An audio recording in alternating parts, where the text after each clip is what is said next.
I never thought a simple paperwork mistake would turn my entire life upside down in a matter of seconds.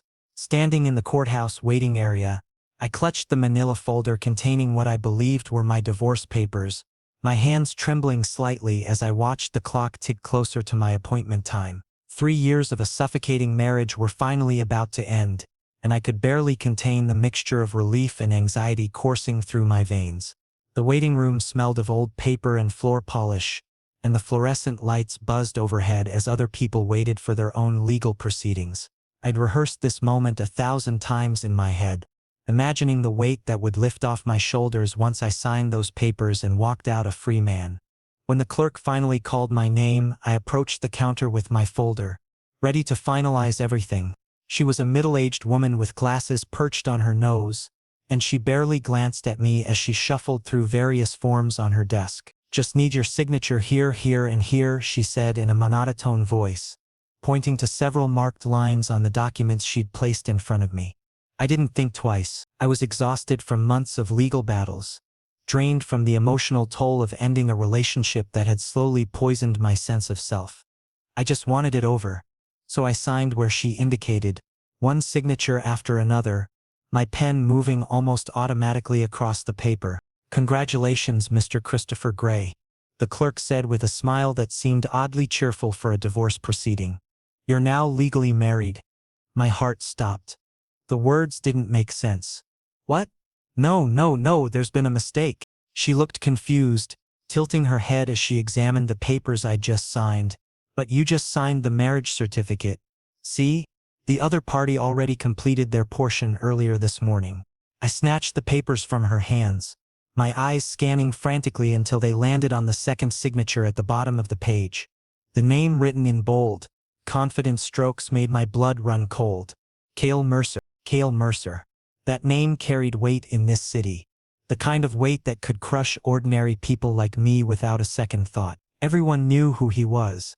The billionaire CEO whose face graced business magazines, whose company's decisions affected thousands of jobs, whose personal life was the subject of constant media speculation. People waited months just to get 5 minutes of his time, and somehow, through some cosmic joke, I just accidentally married him. "This is impossible," I whispered, though my voice came out shaky and uncertain. "I came here to file for divorce, not to get married." The clerk checked her computer screen, her expression shifting from confusion to embarrassment. "Oh dear. Sir, it appears you submitted your paperwork at the wrong counter. This is the marriage registration desk. The divorce filing section is on the other side of the building. Second floor." The folder slipped from my fingers and scattered papers across the floor. How could I have been so careless? How could I have walked into the wrong section, signed documents without reading them, and bound myself to a complete stranger, and not just any stranger, but one of the most powerful men in the country? My mind raced with questions. How did Kael Mercer's name end up on these papers? Did he know I was here? Was this some kind of setup? None of it made any logical sense. Before I could gather my thoughts or the scattered papers, the door to the clerk's office swung open.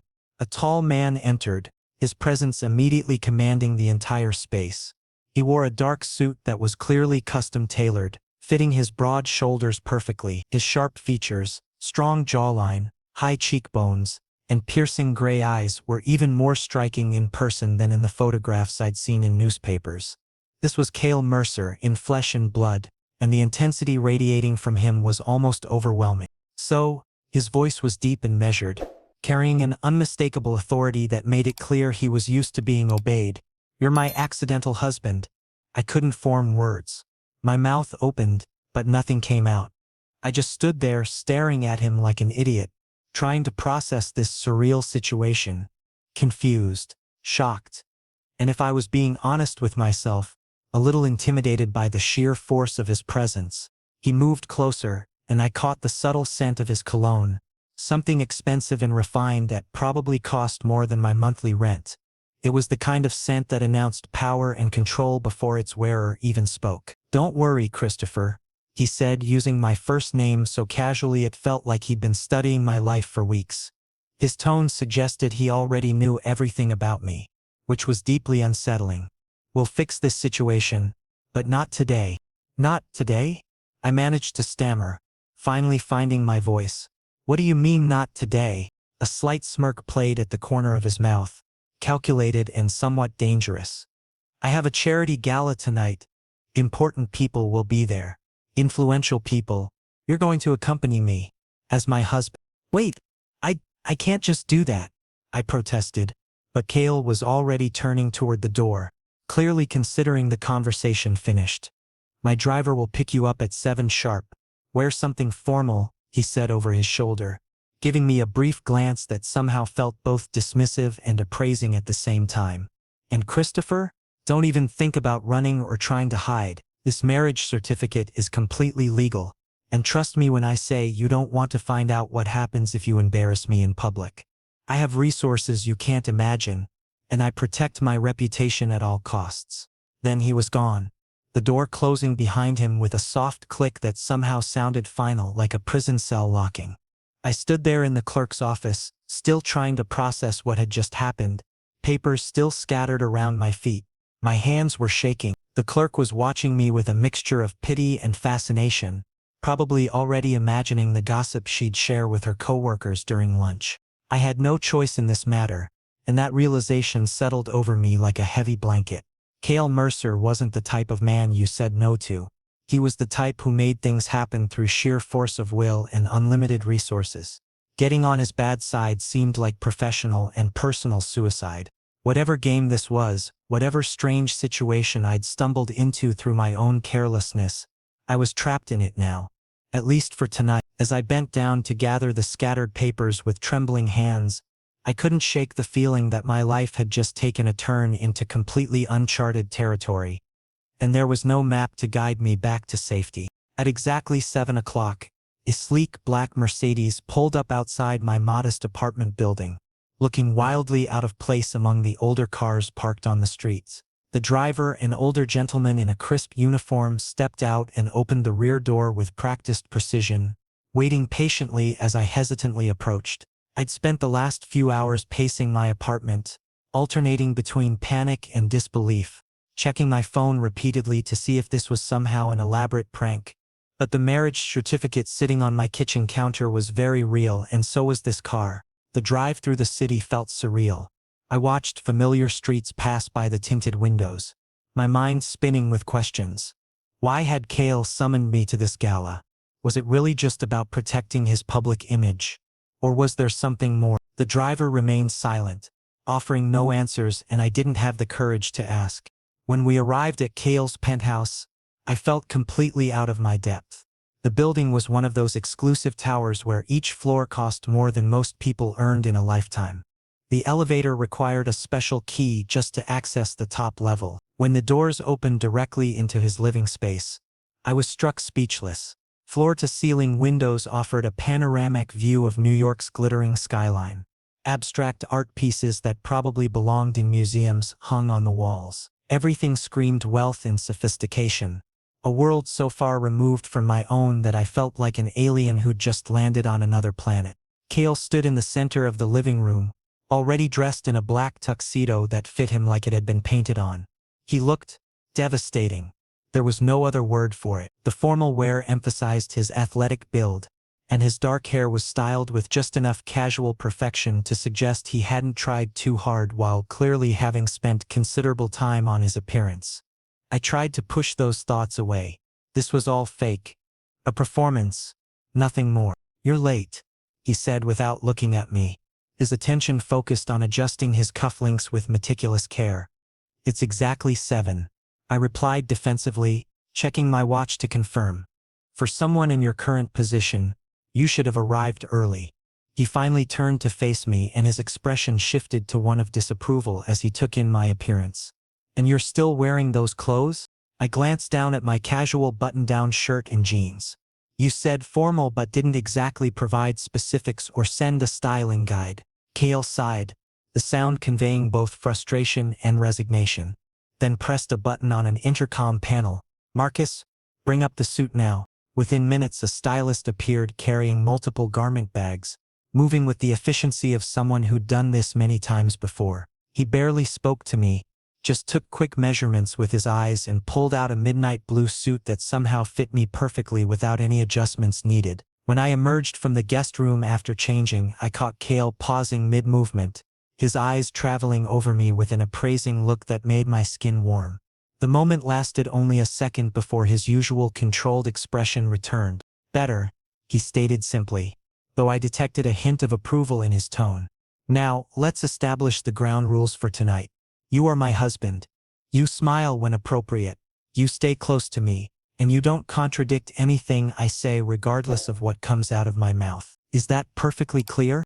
"This is too much," I protested, feeling my frustration bubble up. "I didn't agree to—" "You signed a legal document, Christopher," Kael interrupted, moving closer until I could feel the heat radiating from his body. "Whether you like it or not, whether it was intentional or not, we are legally bound together. I won't allow your carelessness to destroy everything I've spent years building. So you're going to cooperate tonight, just for a few hours, and tomorrow we'll begin figuring out how to undo this entire mess." His proximity made it hard to breathe. He was commanding, yes, and definitely intimidating, but underneath that polished exterior, I sensed something else. A hint of desperation, perhaps even vulnerability. Against my better judgment, I found myself nodding. "Fine. But just for tonight. Tomorrow we fix this." The gala venue was even more impressive than I'd imagined. Crystal chandeliers the size of small cars hung from soaring ceilings.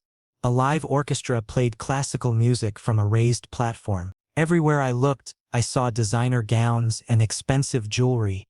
People who moved through life with the confidence that came from never having to worry about money. As soon as we entered, camera flashes erupted like fireworks, and I instinctively tensed. Kael's hand found mine, gripping it firmly and possessively in a way that felt both protective and controlling. I froze, unprepared for the warmth of his touch or the way it sent an unexpected shiver up my arm. "Relax," he whispered, his lips barely moving so no one could read them. "Smile naturally. We're supposed to be newlyweds who are madly in love. Remember?" I forced my facial muscles into something resembling a smile. But inside, my heart was racing so fast I worried it might burst through my chest. His touch felt warm and surprisingly reassuring, despite the bizarre circumstances. This was all an act, a carefully choreographed performance, yet my body seemed to be responding to him as if it were real. Throughout the evening, Kael introduced me to an endless parade of important people. Business tycoons, politicians, celebrities. "This is Christopher, my husband," he would say, and each time those words left his mouth, my chest tightened with the weight of the lie. Yet his grip on my hand remained constant, real, grounding me when I felt like I might float away from the sheer absurdity of it all. "How did you two meet?" an elderly woman in diamonds asked, her eyes sparkling with curiosity and genuine warmth. Kael answered smoothly without missing a beat. "It was unexpected, actually. But I've learned that sometimes the best things in life are completely unplanned." He glanced at me as he spoke, and for one disorienting moment, I almost believed we were really a couple sharing a romantic origin story. When we finally escaped to a balcony for some fresh air, away from the crowds and cameras and relentless questions, I confronted him. "That was all lies, Kael. These people have no idea that I know exactly what we are," he said quietly, leaning against the railing and staring out at the city lights spread below us like a blanket of stars. "But right now, this particular lie serves a necessary purpose. My board of directors is already questioning my judgment on various matters. If they discovered this accidental marriage, they would use it as ammunition against me, question my competence, possibly even attempt to remove me from my position. So what am I to you? Just a convenient shield to hide behind?" I asked bitterly. He turned to face me, his expression unreadable in the dim light. "No. You're a complication I didn't anticipate and certainly didn't plan for. But maybe—" He paused, seeming to struggle with something internal, as if debating whether to continue. "Maybe what?" I pushed, genuinely curious now. Before he could answer, his phone vibrated. He pulled it out, and I watched his jaw tighten as he read whatever message had appeared on the screen. The tension that had briefly left his shoulders came flooding back. "What's wrong?" I asked, sensing immediately that something had shifted. Without a word, he turned the phone toward me, On the screen was a news headline in bold letters: Billionaire Kael Mercer's secret husband, who is Christopher Gray. His expression darkened considerably. The situation just became significantly more complicated than I thought possible. We need to leave immediately. The limousine ride back to the penthouse was suffocatingly silent. Kael's jaw remained clenched, his fingers drumming against his thigh in the only outward sign of his agitation. I kept my mouth shut, afraid that anything I said would only make the situation worse. My mind replayed the evening's events, trying to pinpoint where things had gone wrong, though honestly everything had been wrong from the very beginning. When we arrived back at the penthouse, Kael headed straight for his study without a word, leaving me standing awkwardly in the cavernous living room. Several minutes passed before he called out to me, his voice carrying a sharp edge that made me nervous. I found him seated behind a massive mahogany desk, his laptop open, the screen illuminating his face with a pale blue glow. "Look at this," he commanded, turning the laptop toward me. The screen displayed dozens of articles and social media posts, all featuring grainy photos from tonight's gala. Headlines screamed speculation about our relationship, our backgrounds, how we'd met. Some articles were romantic, painting us as a fairy tale couple. Others were more cynical, suggesting I was a gold digger who'd trapped a naive billionaire. Twitter was ablaze with hashtags about us. "It's gone viral," Kael stated flatly, his tone devoid of emotion. "My PR team is scheduling an emergency meeting for tomorrow morning at 8. "So, what happens now?" I asked nervously, still processing the sheer volume of attention being directed at us. "Now we engage in damage control," he replied firmly, his business mindset clearly taking over. "But you need to understand something crucial. Christopher, this is no longer just a one-night charade. This situation will need to be extended considerably." My stomach dropped like I'd just fallen off a cliff. "Extended? What do you mean extended?" "I mean," he explained with exaggerated patience, as if speaking to a child, "we'll need to maintain this public appearance of being married for at least several months. Otherwise, the media will tear us both apart, my company's reputation will suffer tremendously, and your ex-husband will almost certainly use this chaos against you in divorce court. He'll paint you as unstable, as someone who jumps from one relationship directly into another. This is blackmail," I accused, anger rising in my chest. "This is survival," Kael corrected calmly, standing and moving around the desk to face me directly. "For both of us, whether you want to acknowledge it or not. Think carefully, Christopher. Your divorce case is still pending in court. If the press successfully paints you as some opportunistic gold digger who deliberately trapped me, your ex-husband's lawyers will have a field day. But if we present a united front, a legitimate relationship that simply started in an unconventional manner, then we both emerge from this situation with our reputations relatively intact." Eventually, I studied his eyes, searching for deception but finding only cold, logical calculation mixed with something deeper that might have been desperation. He was fighting to save his empire, and unfortunately his reasoning made uncomfortable sense. "How many months are we talking about?" 3 months minimum. Possibly 4, Kael estimated, crossing his arms over his chest. "By that time, the media will have moved on to newer scandals, and we can quietly separate without creating another feeding frenzy." I took a long pause, weighing my extremely limited options. Realistically, I had no real choice in the matter. "Fine. But I have conditions that need to be met." His eyebrow arched in surprise. "I'm listening." "First, I need my own space. Even if we're acting for the public, I require privacy and boundaries. Second, you don't interfere with my divorce proceedings in any way. And third," I hesitated, trying to find the right words, "third, when this arrangement ends, we part ways cleanly. No complications, no strings attached, no lingering entanglements." Kael nodded slowly, seeming to consider each point. "Agreed to all your terms. But I have one condition of my own. Which is, when we're in public you commit fully to this performance.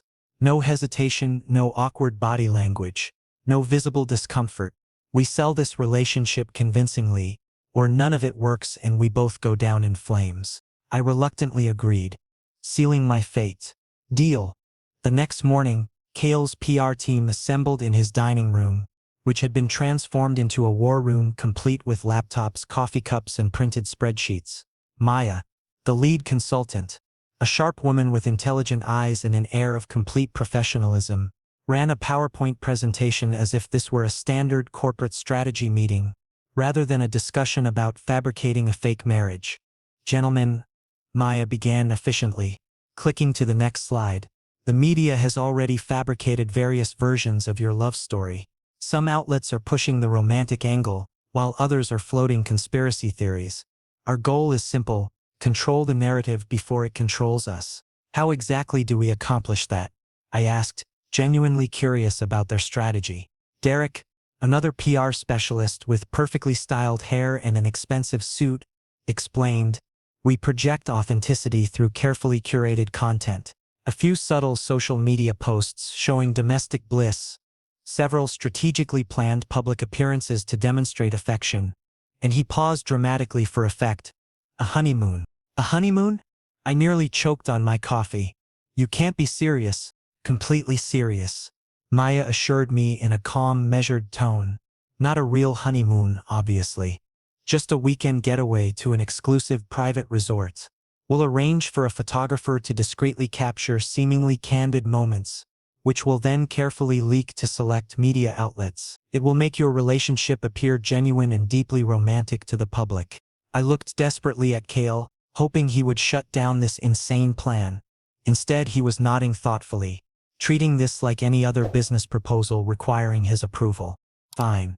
I finally surrendered, too exhausted to fight anymore. "When do we leave?" "This Friday," Maya announced cheerfully, as if she'd just told us about a fun vacation rather than another layer of deception. "Pack light and casual. We're sending you to the Maldives." By Friday, I'd mentally prepared myself as much as possible. This was just work. Just another performance. Nothing more complicated than that. But when we boarded the private jet and Kael casually offered me wine from his personal collection, reality crashed over me. I would be spending the next few days in extremely close proximity with this man, pretending to be in love, and I wasn't sure I could handle the emotional complexity of it all. "Nervous?" Kael asked, noticing my tense expression. "No," I lied unconvincingly. He gave me a faint smirk that suggested he saw right through me. "You're a terrible liar, Christopher. Your face gives away everything you're thinking." The flight passed smoothly enough, with Kael mostly working on his laptop while I stared out the window at clouds below. When we finally landed and I saw the resort, pristine turquoise water, white sand beaches, stretching endlessly, and a private villa that looked like something from a luxury magazine, I was genuinely speechless. This was paradise, even if the circumstances bringing me here were completely absurd. "Isn't this excessive?" I asked as we entered the villa, taking in the expensive furnishings and breathtaking ocean views. "Image matters in my world," Kael replied simply, removing his jacket. "Besides, if we're going to do this, we might as well do it properly and convincingly." I noticed with relief that the villa contained one master bedroom and a separate guest room. At least our sleeping arrangements would remain separate and professional. "The photographer arrives tomorrow morning," Kael informed me, loosening his tie. "Until then, relax however you want. Swim, walk the beach, read a book, whatever helps you decompress. Just be ready tomorrow to perform." I nodded, and he disappeared into his room, leaving me alone with my increasingly complicated thoughts about what I'd gotten myself into. After returning from the Maldives, our routine settled into an uncomfortable pattern. The PR team released our carefully curated photographs, and the media response was overwhelmingly positive. Headlines proclaimed us the cutest billionaire couple in accidental romance goals, with articles popping up everywhere like wildflowers after rain. But behind closed doors, reality painted a completely different picture. Kael was a workaholic in the truest sense. He left the penthouse at 6 every morning and rarely returned before 11 at night. I spent my days alone in his luxurious apartment, surrounded by expensive furniture and an oppressive silence broken only by the occasional visit from the catering staff who brought meals I often ate alone. At first, this freedom felt liberating. Nobody was controlling me, restricting my movements, or questioning my decisions. But as days turned into weeks, loneliness began creeping in like fog through an open window. 1 week passed. Then 2. I filled my time with calls to my divorce lawyer, searching for apartments online since eventually I'd need to leave this gilded cage, and wasting evenings in front of the television watching shows I didn't really care about. This fake marriage was consuming my real life in ways I hadn't anticipated. One night when Kael came home exceptionally late, nearly midnight, I was in the kitchen making pasta for myself. He set his briefcase down by the door, his exhaustion evident in every movement. "You're still awake?" he asked, his voice rough with fatigue. "I was hungry," I replied casually, stirring the sauce. "Have you eaten dinner?" I grabbed something during the meeting, but his voice lacked conviction, and I could tell he was lying. I glanced at him properly then. Dark circles shadowed his eyes, his tie hung loose around his neck, and his usually immaculate hair was disheveled. In that moment, I made a decision. "Sit down," I commanded, pointing toward the dining table. "Christopher, I should—" "Sit, please." To my surprise, he complied without further argument. I quickly plated an extra serving of pasta and placed it in front of him. He stared at it for a moment, before looking up at me with genuine surprise. "You made this?" "Yes. Is that so shocking?" I asked, immediately defensive. "No, I just— Thank you." He began eating quietly, and after a few bites, he said with obvious sincerity, "This is actually really good." "You don't need to sound so amazed," I replied, trying to lighten the heavy atmosphere between us. We sat in silence for a while, only the sounds of silverware against plates filling the space. Finally, I gathered my courage. "Kael, you don't have to work yourself to death. I understand our arrangement is fake, but you're literally destroying yourself." His jaw tightened visibly. "My work is everything I have, Christopher. If I slow down—" "Then what?" I challenged, frustration bubbling up inside me. "Your billion-dollar empire will crumble overnight, or maybe you'll actually have to feel something real for once." He looked at me sharply, his eyes narrowing with warning. "Watch yourself." "Why should I?" I stood up abruptly, months of pent-up frustration suddenly erupting. "What are you going to do? Fire me? Divorce me? Oh wait, we're not even legitimately married. This entire situation is just a performance, isn't it?" Kael stood as well, moving with surprising speed to grab my wrist. Not painfully but firmly enough to stop me. "Don't," he said in a low, dangerous tone, stepping uncomfortably close. "Criticize what you couldn't possibly understand." We were inches apart now. His grip was strong, his breathing slightly labored. Those gray eyes burned with raw emotion he'd always kept carefully hidden. In that proximity, I could smell his familiar cologne mixed with exhaustion and frustration, creating an intoxicating combination that made my head spin. "Then help me understand," I whispered, refusing to back down despite my racing heart. "Because right now, I'm just your convenient puppet. You summon me when you need me and ignore me the rest of the time. I'm a human being, Kael, not a prop in your corporate theater." His grip loosened slightly, but he didn't release my wrist. Something shifted in his eyes, the anger transforming into something more vulnerable, more confused. "You think," he began slowly, each word carefully measured, "that any of this is easy for me? All this pretending?" "Pretending what exactly?" I challenged bitterly. "That my existence doesn't bother you? That this arrangement is just another business transaction you can manage?" "Pretending," he said intensely, stepping even closer until barely any space remained between us. "That I can look at you as merely an arrangement. Pretending that when I'm at the office, you don't occupy my thoughts constantly. Pretending that—" His phone rang loudly, shattering the charged moment between us. Kael cursed under his breath and reluctantly released my wrist. He glanced at the screen and I watched irritation flash across his features.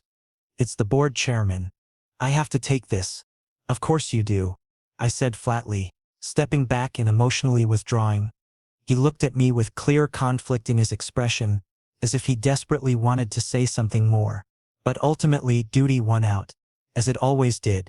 "Yes, Mr. Patterson. Right now." "Fine. I'll be available in 15 minutes. He ended the call and turned back to me. "Christopher, we need to talk about—" "Just go, Kael," I said tiredly, all the fight suddenly draining out of me. "Your work is important. I get it. It's not like that. Please. Just go." Kael sighed with obvious frustration, clearly torn between staying and leaving. But in the end, he grabbed his jacket. "We'll talk tomorrow." I promise. He left and I stood there alone, confused and emotionally exhausted. Were his words genuine? Or just the ramblings of an overtired mind? The next morning, I went to his study.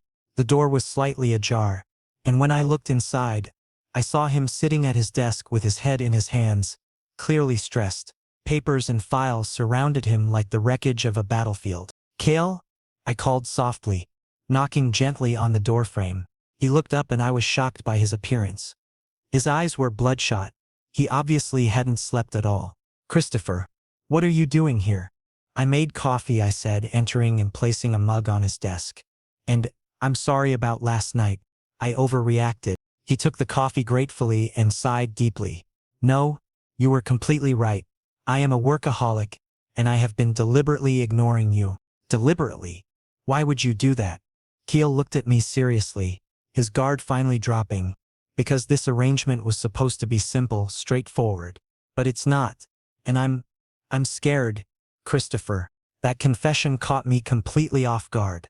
Kael Mercer, powerful, confident billionaire, scared of what? "Of you," he admitted quietly. "Of what you're making me feel. I've built my entire life on maintaining control. Emotions are liabilities. Attachments are weaknesses. My father taught me that and I've lived by it religiously. But then you crashed into my life like an accident and suddenly everything I thought I knew is falling apart." My heart was racing. I don't." "Give me a minute," he interrupted gently. "I need to tell you about my father." I nodded silently and sat down, sensing this was important. Kael took a deep breath. Richard Mercer was a ruthless businessman. Self-made billionaire who clawed his way up from nothing. He taught me from childhood that the world contains only two types of people: win-wins and losers. And losers are those who let emotions drive their decisions. When I was 20, I showed mercy in a business deal. Instead of acquiring a struggling company, I offered them a fair partnership. My father disowned me on the spot. Called me weak, said weakness had no place in his family. The pain in his voice was carefully controlled but unmistakable. After that, I promised myself I'd never be weak again. I'd control my feelings, never let them influence my decisions. That strategy worked brilliantly. I became successful, powerful, but also completely alone. "And now?" I asked cautiously. "Now," he said, looking into my eyes with heartbreaking vulnerability, "you're here. And suddenly these walls I've spent years building are cracking. It terrifies me, Christopher, because if I acknowledge these feelings, if I admit what you mean to me, then I become the person my father despised most." Without thinking, I moved closer and placed my hand over his.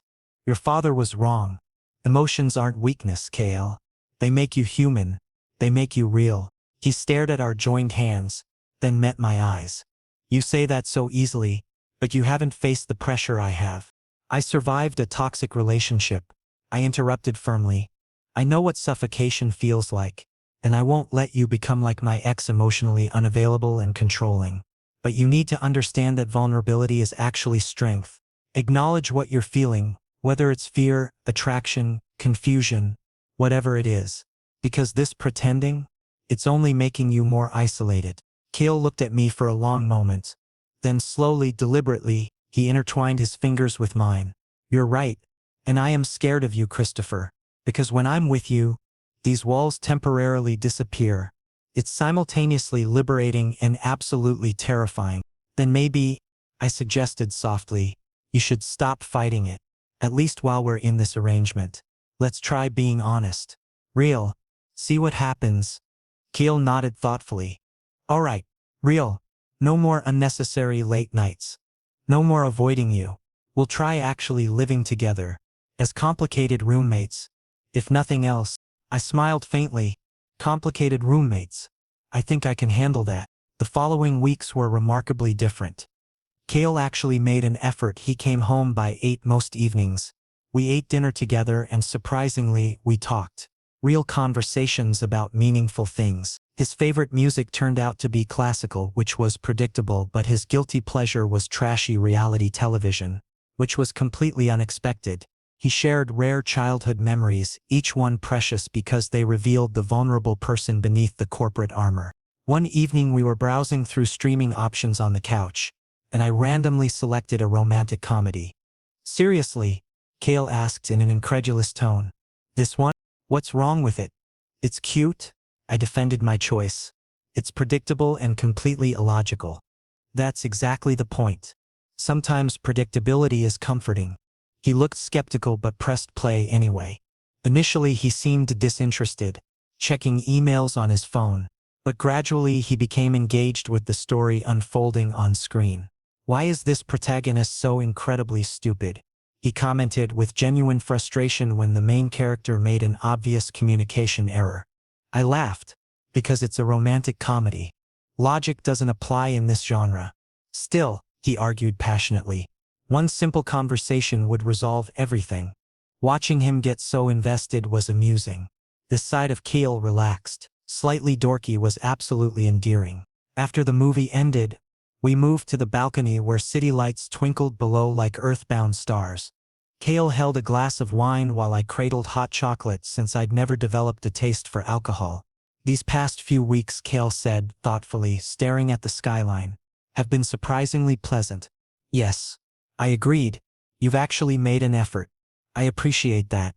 I want you to feel comfortable here, he said. However temporary this arrangement might be, you shouldn't feel trapped. I don't, I admitted honestly. Being here, living with you, it's not as terrible as I initially feared. Actually, it's quite nice. Kael turned to face me, his expression soft. Christopher, I want to ask you something, and I need you to be completely honest. All right, I said nervously, sensing the weight of what was coming. Do you ever think about whether this could have been real? Us? If circumstances had been different? My breath caught in my throat. This question was loaded with danger. Kael, just answer honestly, please. I took a deep breath, gathering courage. Honestly, at first, absolutely not. You were intimidating, seemed controlling. I thought this would be another toxic situation. But now, I paused, choosing my words carefully. Now that I know you, now that I understand you better. Yes, maybe, if we'd met normally, if this hadn't been an accident, I probably would have given you a chance to date me. Something sparked in his eyes. Hope? Relief? You mean that? You're serious? Yes, I confirmed softly. You're complicated, Kael. Very guarded. But underneath that armor, there's kindness and vulnerability. And I appreciate those qualities more than you know. Kael set his glass aside and moved immediately closer to me. He cupped my face gently, his thumb brushing softly across my cheek. Christopher, these past 3 months have been the best weeks of my life. And I don't want this to end. My heart was pounding so hard I could hear it in my ears. Kael, are you saying? I'm falling in love with you, he interrupted, his voice raw and honest in a way I'd never heard before. This is real. Not fake, not for cameras or public image. Just you. Your laugh, your stubbornness, your kindness. Everything. I know this complicates our arrangement tremendously, but I can't keep lying. I'm in love with you, Christopher. The world seemed to stop spinning. Kael Mercer, cold, calculated billionaire, had just confessed his feelings, and in his eyes I saw only sincerity and vulnerability. My words got stuck in my throat. This was overwhelming, terrifying, and simultaneously felt completely right. You don't have to respond, Kael said quickly, clearly nervous. I just needed you to know that for me, this has become real. But I did respond, with actions instead of words. I leaned forward carefully, tentatively, and kissed him. For 1 second he was frozen in surprise. Then he responded, kissing me back with desperate, relieved intensity. His hands found my waist, pulling me closer, and I ran my fingers through his hair, feeling its softness. The kiss was desperate, passionate, and changed everything between us. When we finally pulled apart, both breathless, we were slightly dazed. I'm falling for you too, I whispered against his lips. This is terrifying, but it's real. What I feel is real. Kael released a shaky breath of relief and pulled me into a tight embrace, as if he never wanted to let me go. Thank you, he whispered into my neck. Thank you for giving us a an. We stayed like that for a while, just holding each other while city lights twinkled around us. It was a perfect moment, vulnerable, honest, and completely unexpected. But happiness never lasts forever. The next morning, I noticed Kael was tense. He skipped breakfast and stayed on his phone, speaking in frustrated tones to someone I couldn't see. When he finally hung up, I asked cautiously, "Is everything okay?" Kael looked at me and his eyes were filled with worry. "We have a serious problem. A major one." "What happened?" I was already feeling dread creep up my spine. "Your ex-husband," Kael said grimly. "He's trying to sell a story to the press. He's claiming our marriage is fake, an orchestrated publicity stunt. And he has courthouse records that prove the accidental nature of our marriage certificate." My stomach dropped like a stone. "This is a complete disaster." "Yes," Kael agreed seriously. "If this goes public, there will be a media circus. My company's credibility will take a massive hit. Stocks will crash, and your divorce case will face endless complications. So what do we do now?" I asked helplessly. Kael took a long pause, clearly conflicted about what he was about to say. Then with obvious pain he made his decision. "We do damage control. Publicly." Meaning, he explained in a heavy tone, "we call a press conference. We control the narrative before your ex does. We announce our separation. Make it look amicable and mutual." "What?" I said in shock. "But just last night." "I know," Kael interrupted with a pained expression. "And this is the absolute last thing I want to do. But if we don't act now, the situation will deteriorate rapidly. For both of us. Your ex will use this against you, and my company will suffer irreparable damage. We need to be strategic about this." "This feels wrong," I whispered, tears threatening to spill. Kael came closer and cupped my face in his hands. "I know, and I hate this. But trust me. We announce the separation, let the situation cool down, and then we can start a real relationship privately. Without cameras, without pressure, without the world watching our every move." "Are you sure this will work?" I asked doubtfully.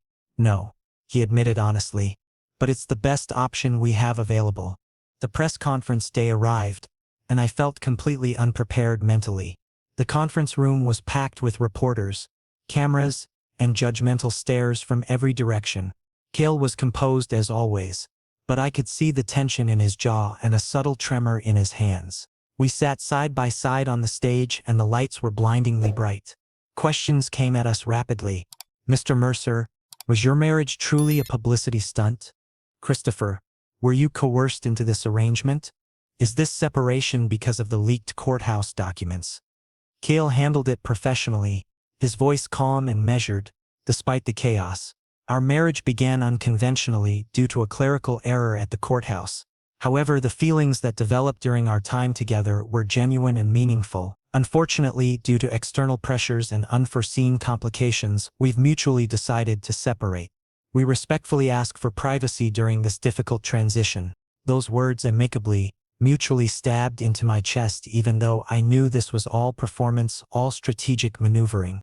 One reporter directed a question specifically at me. "Christopher, do you feel you were used or manipulated?" I leaned toward the microphone, fighting to keep my voice steady. "No. Kael never used me. Our situation was extremely complicated, but he always treated me with genuine respect. This decision is mutual, and we're both moving forward with our separate lives." Lies. All carefully constructed lies, but necessary ones. After the conference ended, we sat in the limousine in heavy silence. Both of us were emotionally exhausted, drained by the performance we'd just given. When we arrived back at the penthouse, reality began sinking in. This was supposedly the end, at least publicly. "I'll pack my things," I said quietly, my voice barely above a whisper. Kael looked at me sharply. "Christopher, you don't have to leave." "Kael, we just publicly announced our separation," I pointed out in a tired tone.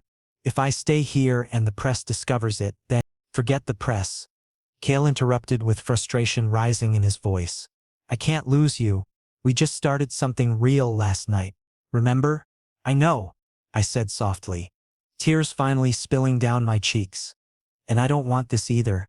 But Kael, staying wouldn't be right. The company can be rebuilt," Kael argued desperately, standing and moving toward me. "Stocks will recover eventually. But you're replaceable, Christopher. I don't want to lose you." Seeing this powerful Kael Mercer begging, was absolutely heartbreaking. Kael, please understand. If I stay and the situation gets worse, you'll eventually resent me. And I can't be responsible for destroying your empire. Kael cupped my face firmly, forcing me to meet his intense gaze. Listen to me carefully. Nothing matters more than you. Not the empire, not status, not money, it's all meaningless without you. I've spent my entire life emotionally isolated and alone. Until you came along, you showed me that vulnerability isn't weakness, it's strength. That love is worth taking risks for. Please, Christopher, stay. We'll fight this together. I was torn between emotional desire and practical reality. Kael, you're bored, you're investors.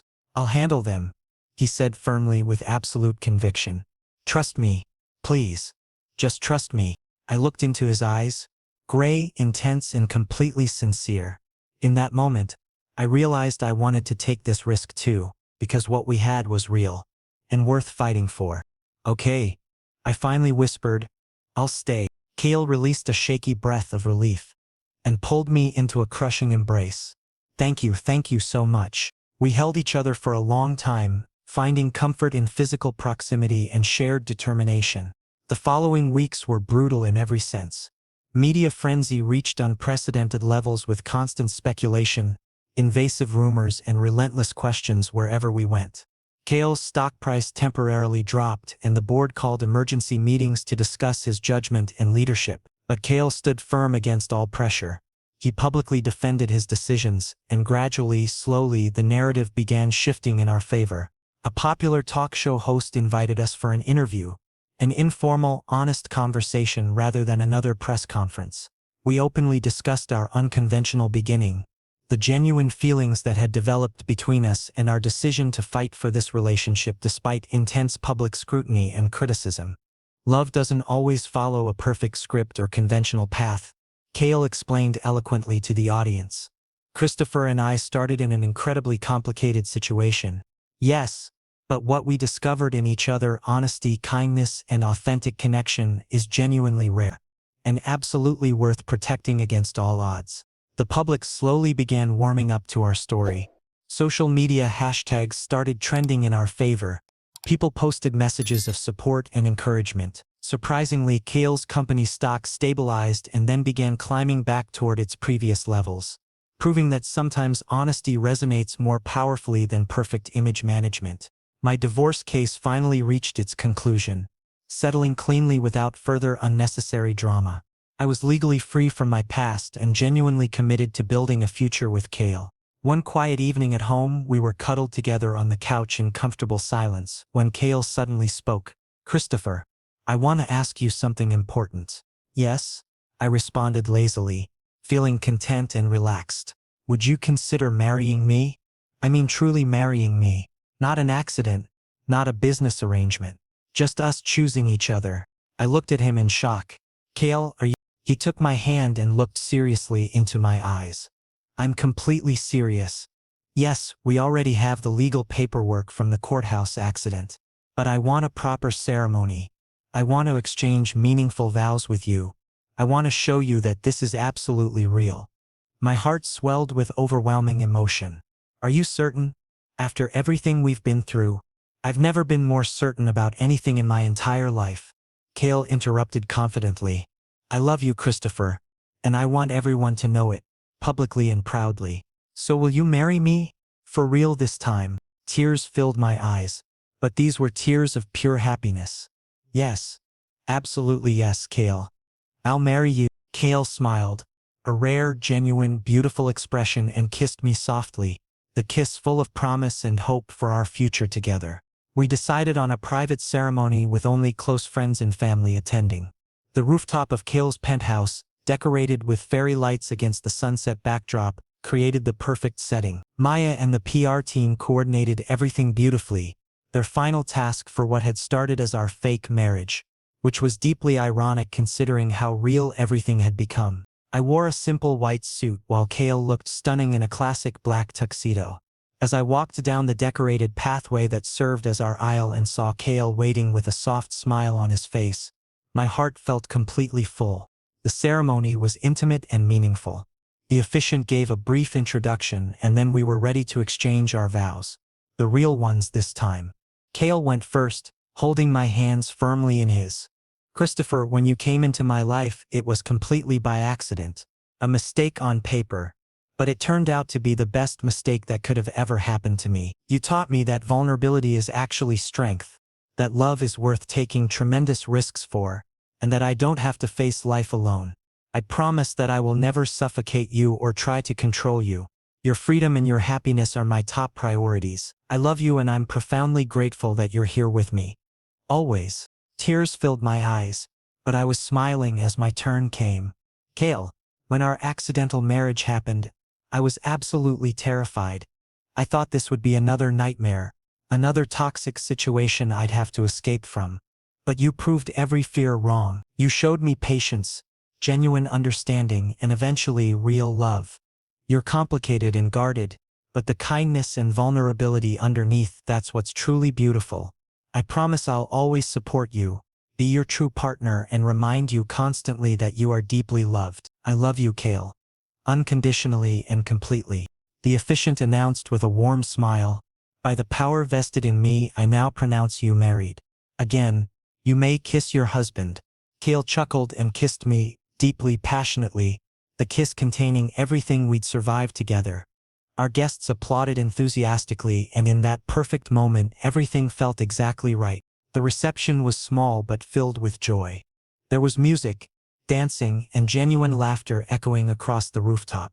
Kael was surprisingly relaxed, actually enjoying himself rather than maintaining his usual stiff professional demeanor. During our first dance, as I rested in his arms and we swayed slowly to the music, he whispered, "Thank you for taking a chance on someone like me. Thank you for fighting so hard for us." I replied, resting my head comfortably on his shoulder. As night fell, guests gradually began leaving. Eventually, we were alone on the rooftop with fairy lights still twinkling softly around us and the city humming with life far below. That was perfect. I sighed contentedly. Yes, Kael agreed, pulling me closer against him. And this is only the beginning of everything. The beginning of what exactly? I asked playfully.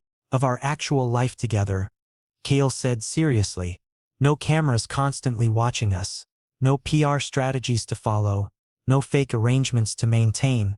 Just us authentically building something genuine and lasting. I really like that idea. I admitted softly. Us. The real us. Kael cupped my face tenderly and kissed me with such gentleness it made my heart ache in the best way. I love you, Christopher Mercer. I love you too, Kael. We held each other under the stars, and I reflected on our bizarre journey. This entire experience had been complicated, unexpected, and sometimes painful.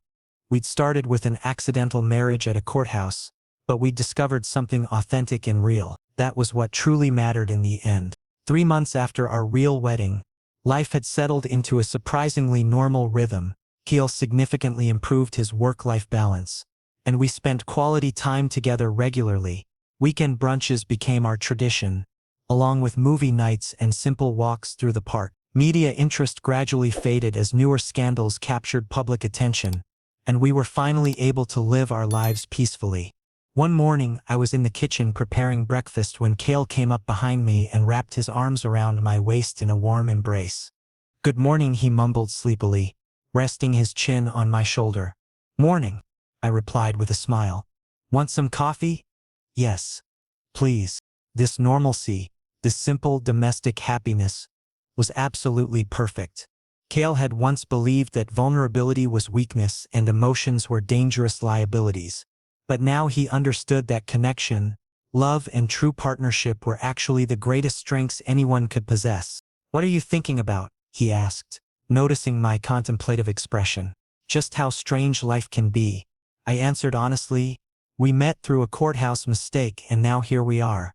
Happy, together, building a real life." Kael smiled, that genuine warm smile that had once been rare but was now wonderfully common.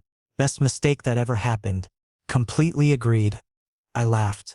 We sat on the balcony with our coffee, enjoying the gentle morning sun.